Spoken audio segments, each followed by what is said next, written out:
গরুর গলায় বাঁধা ঘণ্টির শব্দটুকু যেন কুয়াশার ভারে স্তব্ধ হয়ে আসছে।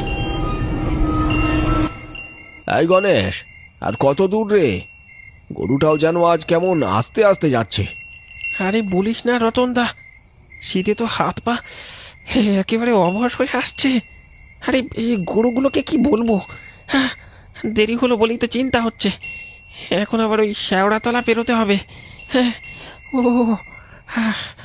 চুপ কর তো গণেশ, ওই জায়গাটার নাম মুখে আনিস না। শুনেছি এই কনকনে শীতে শ্যাওড়াতলা নাকি আরো বেশি ভয়ঙ্কর হয়ে ওঠে।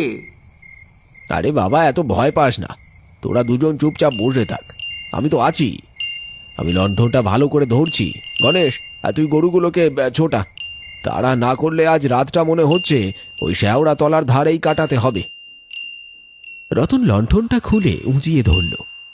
পিছনে বাঁধা আছে কয়েকটা বস্তা, বিক্রি না হওয়া সবজি, কিছু মাছ আর ঘরের জন্য কেনা সামান্য জিনিস।